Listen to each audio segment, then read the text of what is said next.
Previous section में हमने combustion के बारे में पढ़ा, कंबशन क्या होता है।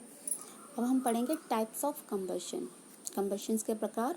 तो depending upon the condition under which combustion take place it is classified as follows. और कंबशन को उसकी कंडीशन यानी स्थिति के आधार पर क्लासिफाइड किया गया, वर्गीकृत किया गया। तो फर्स्ट है हमारा रैपिड कंबशन। रैपिड मीन्स जल्दी से। तो the process in which a substance combines chemically with oxygen at a temperature ever its ignition temperature. Ignition temperature मैंने आपको बताया था कि फॉर एग्जांपल आप वुड ले लें, वुड का अगर इग्निशन टेम्परेचर अगर मान लीजिए 90 डिग्री है तो वो 90 डिग्री पर ही जाकर जलेगी, बर्न होना स्टार्ट करेगी, उससे पहले नहीं होगी। तो हर सब्सटेंस का जो इग्निशन टेम्परेचर होता है वो अलग अलग होता है। तो इस प्रोसेस में क्या होता है, जो सब्सटेंस है जिसमें केमिकली कंपाउंड्स मिक्स होते हैं और ऑक्सीजन के साथ, और टेम्परेचर इग्निशन टेम्परेचर से भी हाई होता है उनका। तो with the evolution of large, तो इस प्रोसेस में वो जल्दी से तेज़ी से आग पकड़ते हैं और लार्ज अमाउंट में, यानी कि बहुत बड़ी मात्रा में उनसे हीट और लाइट प्रोड्यूस होती है बहुत छोटे समय में। तो इसी को हम कहते हैं रैपिड कंबशन और बर्निंग। इस प्रोसेस में या इस प्रक्रिया में जब पदार्थ ऑक्सीजन के साथ और इग्निशन टेम्परेचर से भी हाई टेम्परेचर पर जल्दी से आग पकड़ लेते हैं तो उसको हम कहते हैं रैपिड कंबशन। तो burning of hydrocarbon fuels, LPG, kerosene, petrol is rapid combustion. अब इसके एग्जांपल्स क्या हैं? जो हाइड्रोकार्बन में हमारे एलपीजी, केरोसिन और पेट्रोल आते हैं वो सब क्या है? रैपिड कंबशन है। बहुत तेज़ी से यह आग पकड़ते हैं क्योंकि इनका जो इग्निशन टेम्परेचर होता है वो लो होता है। Combustion of carbon. अब कार्बन का कंबशन देखिए। कार्बन बर्न्स इन एयर और oxygen to give carbon dioxide produce heat and light. जब कार्बन या चारकोल जब एयर के साथ, ऑक्सीजन के साथ जब बर्न होता है तो वो कार्बन डाइऑक्साइड और हीट एंड लाइट प्रोड्यूस करता है। तो हमारी रिएक्शन जाएगी C+O2 combustion, carbon dioxide, CO2 plus heat and light. Combustion of hydrocarbon. जब हमारी हाइड्रोकार्बन्स बर्न होंगी तो hydrocarbon burns to produce carbon dioxide, CO2, water and heat. जब हाइड्रोकार्बन बर्न्स होती हैं तो उसमें क्या निकलता है? CO2 तो निकलती है, कार्बन डाइऑक्साइड निकलती है, उसके साथ में H2O, हीट एंड लाइट भी ये प्रोड्यूस करते हैं। Burning of LPG। जब LPG बर्न होती है विच कंटेन्स मेनली ब्यूटेन, जिसमें ब्यूटेन पाई जाती है, तो produce carbon dioxide, water, heat and light. जब LPG बर्न होती है तो क्या प्रोड्यूस करती है? हमें उससे क्या मिलता है? Carbon dioxide, water, heat and light. Combustion of magnesium. जब मैग्नीशियम का कंबशन होता है तो magnesium burns in air to give magnesium oxide producing heat and light. जब मैग्नीशियम एयर के साथ बर्न होता है तो उससे क्या प्रोड्यूस होता है? Magnesium oxide produce heat and light. तो ये मैग्नीशियम ऑक्साइड क्या प्रोड्यूस करती है? Heat and light. और कंबशन में मैंने आपको बताया था कि सपोर्टर्स जो होते हैं वो होते हैं इसके एयर यानी ऑक्सीजन। विदाउट ऑक्सीजन कंबशन नहीं होगा। सेकंड है हमारा स्लो कंबशन। स्लो कंबशन जो धीरे से आग पकड़ते हैं। तो a combustion reaction in which no light is produce and temperature of the substance remains almost unchanged is called slow combustion. अब स्लो कंबशन में इसमें क्या होता है? इस प्रोसेस में इसमें लाइट प्रोड्यूस नहीं होती है। टेम्परेचर ऑफ द सब्सटेंस, जो पदार्थों का जो तापमान होता है, टेम्परेचर होता है, वो ऑलमोस्ट अनचेंज मतलब चेंज नहीं होता है। तो इसी को हम कहते हैं स्लो कंबशन। जैसे for example, does a substance undergo slow combustion without catching fire? Some examples: slow or spontaneous combustion are digestion of food, oxidation of yellow phosphorus at room temperature. Digestion of food is slow combustion. Digestion भी एक तरीके से हमारा combustion है जिसमें हमारा food बहुत slowly digest होता है और इसमें ये कैचिंग फायर नहीं, क्योंकि इसमें हमारा जो सब्सटेंस है उसका जो टेम्परेचर वो चेंज नहीं होता है, तो इसको हम कहते हैं slow combustion. Incomplete combustion. The combustion reaction take place in the presence of insufficient quantity of oxygen is called incomplete combustion. Incomplete combustion आपने प्रीवियस सेक्शन में भी मैंने बताया था, जहाँ मान लीजिए फॉर एग्जांपल आपने कैंडल ली और कैंडल को आप बर्न कर रहे हो। आप दो कैंडल लीजिए, फॉर एग्जांपल दो कैंडल लीजिए, दोनों को आप जलाइए। जब आप उन्हें जलाओगे तो एक को आप क्या करो, ग्लास से कवर कर दो। ग्लास से आपने कवर की तो आप देखना जो कैंडल हमारी ग्लास से कवर नहीं है वो जल रही है, लेकिन जिसे हमने ग्लास से कवर किया वो क्या हुआ, वो हमारी बुझ गई। तो क्यों बुझी, क्योंकि सपोर्टर क्या होते हैं कंबशन में, हमारी ऑक्सीजन। अब दूसरी वाली कैंडल को हमारी को ऑक्सीजन नहीं मिला, सपोर्टर नहीं मिला, इसलिए वो बुझ गई। तो इसको हम कहेंगे इनकम्प्लीट कंबशन। तो जिसमें एयर इनसफिशिएंट क्वांटिटी में मिलती है उसी को हम कहते हैं इनकम्प्लीट कंबशन, यानी कि जब एयर नहीं मिलती है तो कंबशन नहीं होगा। Carbon monoxide is deadly poisonous gas, और कार्बन मोनोऑक्साइड जो है हमारी बहुत ही जहरीली गैस है। Therefore incomplete combustion is a waste of energy and hazards. और जब इनकम्प्लीट कंबशन होता है कार्बन और ऑक्सीजन का, तो ये कार्बन मोनोऑक्साइड बनती है। तो जब ये इनकम्प्लीट कंबशन होता है तो इसमें एनर्जी भी वेस्ट होती है और हज़ार्ड्स यानी ये डेंजर भी होती है, क्योंकि इसमें कार्बन मोनोऑक्साइड प्रोड्यूस होती है। Complete combustion, the combustion in which the substance get completely burned to form the highest oxide of the substance is called complete combustion. Combustion in the presence of excess oxygen air or is complete combustion. I think आपको complete और incomplete combustion समझ में आ गया होगा। जो मैंने आपको example बताया कैंडल्स वाला, जिसमें हमने दो कैंडल्स ली, दोनों को हमने जलाया, दोनों बर्न हो रही हैं, लेकिन एक को हमने ग्लास से कवर किया तो उसको इनसफिशिएंट अमाउंट में ऑक्सीजन मिली, वो हमारा इनकम्प्लीट कंबशन था क्योंकि वो बुझ गई हमारी। और जो दूसरी कैंडल है जो हमारी प्रॉपर बर्न हो रही है, तो उसमें क्या था, उसको ऑक्सीजन जो है सफिशिएंट अमाउंट में मिल रही है, क्योंकि ऑक्सीजन जो है कंबशन में सपोर्टर्स होते हैं। तो इसको हम कहते हैं कंप्लीट कंबशन, जिसमें हमें लाइट और हीट दोनों ही मिलती हैं। Flame,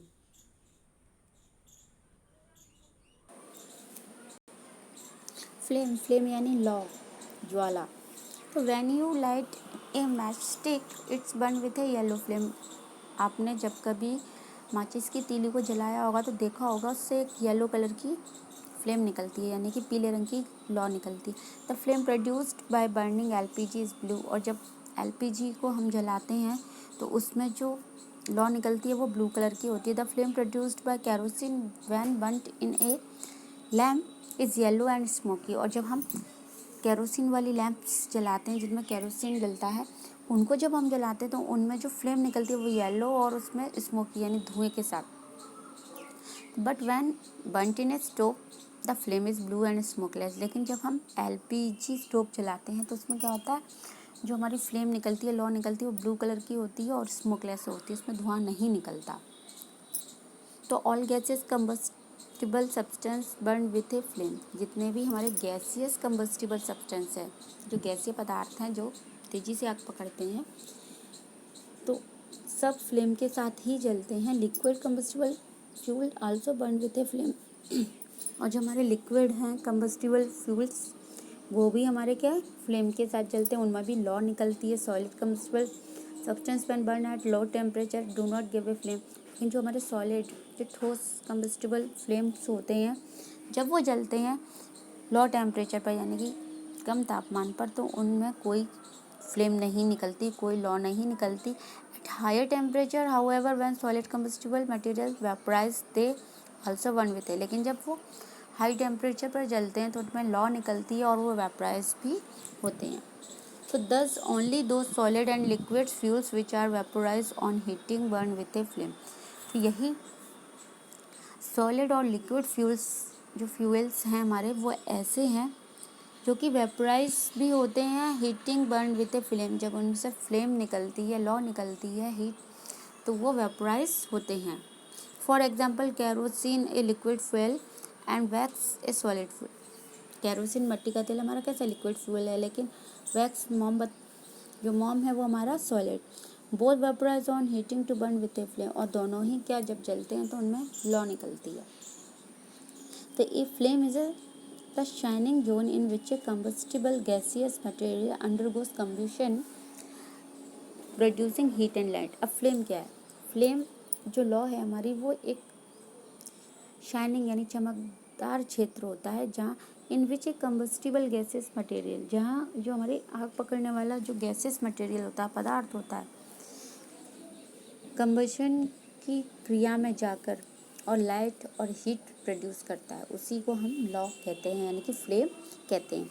the actual nature of the flame, example colour etcetera depend on the chemical nature of the combustibles material. लेकिन अब जो फ्लेम का जो नेचर होता है, जो प्रवृत्ति होती है उसकी, वो जो सब्सटेंस है जिसे हम बर्न कर रहे हैं उसकी केमिकल नेचर पर डिपेंड करती है। उसमें केमिकल जो मिक्सचर होता है उसके ऊपर डिपेंड करती है। The shape of the flame depends upon the apparatus used for burning of the combustible material. But when we talk of a flame and its structure, we generally refer the candle or oil lamp flame. A flame can be classified into two types, luminous flame and non-luminous. अब flame को भी हमने दो प्रकार में classified किया है, यानी कि वर्गीकृत किया है। एक ल्यूमिनस फ्लेम, ल्यूमिनस जिससे हमें प्रकाश मिलता है, नॉन ल्यूमिनस जो हमें बहुत कम मात्रा में प्रकाश उनसे मिलता है, जो मतलब डिम लाइट जिसे हम कह सकते हैं, बहुत ही डिम लाइट जिनसे हमें बहुत कम प्रकाश मिलता है, तो हम पढ़ेंगे luminous flame. Non luminous flame. अब नॉन ल्यूमिनस फ्लेम क्या होती है? A blue colour flame which produce very little light is called non luminous flame. जो नीले कलर की, ब्लू कलर की जो फ्लेम यानी कि लौ निकलती है, उसी को हम कहते हैं, और जिससे बहुत ही कम मात्रा में हम रोशनी उससे मिलती है हमें, उसी को हम कहते हैं non luminous flame. A non luminous flame is obtained when the fuel is completely burn. और ये कब निकलती है? जब हमारा जो फ्यूल होता है वो कम्प्लीटली यानी पूर्णतः जल जाता है, तब ये नॉन ल्यूमिनस फ्लेम हमें प्राप्त होती है। तो in other words, when a fuel undergoes complete combustion और non luminous flame is produce. तो हम दूसरे शब्दों में कह सकते हैं कि जब हमारा फ्यूल कंबशन की जो प्रोसेस होती है उसमें पूर्णतः जल जाता है, तभी नॉन ल्यूमिनस फ्लेम जो है वो प्रोड्यूस होती है। तो if fuel undergoes complete combustion only when the supply of air और oxygen sufficient. Thus, when a fuel burns in the presence of sufficient air, a non-luminous flame is produced. अब जब fuels Burns होगा किसकी presence में? Air की, sufficient air की presence में, तो नॉन ल्यूमिनस फ्लेम जो है वो प्रोड्यूस होगी। LPG burn with a non luminous flame, kerosene with a non luminous flame in pressure stove. जितने प्रेशर स्टोव होते हैं उनमें क्या होता है? नॉन ल्यूमिनस फ्लेम प्रोड्यूस होती है। और एलपीजी, मोस्टली सबके घर में एलपीजी स्टोव्स होते हैं, गैस चूल्हे होते हैं, तो उसमें आप लोगों ने देखा होगा कि ब्लू कलर की फ्लेम जो लौ निकलती है वही, तो वो नॉन ल्यूमिनस फ्लेम है जिसमें बहुत कम लाइट प्रोड्यूस होती है, जिससे हमें बहुत ही कम डिम लाइट, उसे हम कह सकते हैं बहुत ही डिम लाइट हमें दिखती है, मिलती है, वह हमारी नॉन ल्यूमिनस फ्लेम है। अब हम पढ़ेंगे ल्यूमिनियस फ्लेम। अब ल्यूमिनियस फ्लेम यानी कि जो प्रकाश युक्त है, जिससे हमें प्रकाश मिलता है। तो ये yellow flame which produce heat and applicable amount of light is called a luminous flame. अब जो हमें पीले रंग की जो लौ मिलती है उससे क्या होता है? हमें हीट भी मिलती है और प्रकाश बहुत मिलता है, उससे लाइट जो रोशनी हमें मिलती है बहुत मात्रा में मिलती है, तो उसको हम कहते हैं ल्यूमिनस फ्लेम। ये luminous flame is obtained when a fuel undergoes partially. अब जो ल्यूमिनस फ्लेम है वो obtained when a fuel undergoes, अगर हमारा जो फ्यूल है वो पार्शियली मतलब थोड़ा भी जला है, पार्शियली आधा जला है, या इनकम्प्लीट हम कह सकते हैं कंबशन, तो भी ये ऑब्टेन्ड होगी, तो भी हमें ल्यूमिनस फ्लेम प्राप्त होगी। तो if fuel undergoes incomplete partial combustion only when the supply of air insufficient. So when a fuel burns in the process of limited air, a luminous flame is produced. दूसरे शब्दों में आप कह सकते हैं when, जब fuel Burns in the presence of, जब fuel है हमारा वो लिमिटेड यानी कि एक पर्याप्त मात्रा में एयर की प्रेजेंस में जलेगा तो ल्यूमिनस फ्लेम प्रोड्यूस्ड होगी। Structure of candle flame. मोमबत्ती सबने देखी है, सब लोग दीपावली पे कैंडल्स जलाते हैं या अदरवाइज लाइट नहीं होती है, हम लोग कैंडल्स का यूज़ करते हैं। अब हम कैंडल्स की जो लॉ होती है उसका स्ट्रक्चर देखें। तो candles are made from paraffin wax. सबको पता है कि कैंडल्स किससे बनती है, पैराफिन वैक्स से। Paraffin wax is obtained from the residue left during the fractional distillation of crude oil. और पैराफिन वैक्स हमें किससे मिलता है, हमने प्रीवियस चैप्टर में पढ़ा कि पैराफिन वैक्स हमें जब क्रूड ऑयल का डिस्टिलेशन होता है, फ्रैक्शनल डिस्टिलेशन होता है, तो उसमें हमें क्रूड ऑयल से ये पैराफिन वैक्स मिलती है। Paraffin wax is a petroleum product. और पैराफिन वैक्स जो है वो हमारा पेट्रोलियम प्रोडक्ट है, क्योंकि हमें पेट्रोलियम किससे मिलता है, क्रूड ऑयल से। तो it is a mixture of higher hydrocarbon and contains very high percentage of carbon. इसलिए हम इसको कह सकते हैं कि हाइड्रोकार्बन्स का मिश्रण होता है और उसमें बहुत उच्च मात्रा में या उच्च प्रतिशत में आप कह सकते हो कार्बन पाई जाती है। तो paraffin wax vaporise on heating. और पैराफिन वैक्स जो होती है जब वो गर्म होता है, हीट होता है, तो वो वेपोराइज होती है, भाप। तो a candle is a column of wax having a unspun cotton thread. अब कैंडल जो जलती है उसके अंदर आपने देखा होगा कॉटन थ्रेड होता है, जिसको हम कहते हैं विक। जो कॉटन थ्रेड उसके कैंडल्स के अंदर होता है हमारा जो जलता है, उसको हम कहते हैं विक। तो at its centre along its Heights when the candle is lighted the wax melt. और जैसे ही विक में हम मैस्टिक लगाते हैं, विक हमारा जलता है, कॉटन थ्रेड जो हमारा जलता है, तो कैंडल जो वैक्स है हमारा मोम है वो मेल्ट होना स्टार्ट हो जाता है। This molten wax rises up through the wick due to the capillary action and gets वेपोराइज्ड।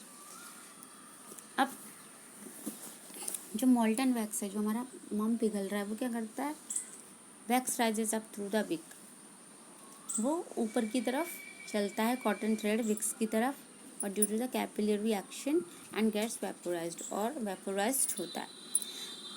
The vapour of wax then burn in the air to produce a luminous flame. और vapour of wax, और यही मोम की जो vapour होती है ये burn होती है एयर के साथ और ल्यूमिनस फ्लेम बनाती है, जिससे हमें रोशनी मिलती है। एक candle flame is shown alongside. The candle flame is yellow and luminous due to incomplete combustion of wax vapour. और ये जो हमारा कैंडल फ्लेम होता है वो येलो रंग की होती है, उससे हमें रोशनी भी मिलती है, पर ये क्या होता है हमारा incomplete combustion of wax vapour, क्योंकि जल रहा है लेकिन वेपर भी हो रहा है, इसलिए इसको हम इनकम्प्लीट कंबशन कहते हैं। According to J Berzelius a candle flame consist of 4 zones. और जो हमारे साइंटिस्ट थे जे बेजलियस के अनुसार कैंडल फ्लेम को 4 जोन्स में बांटा गया।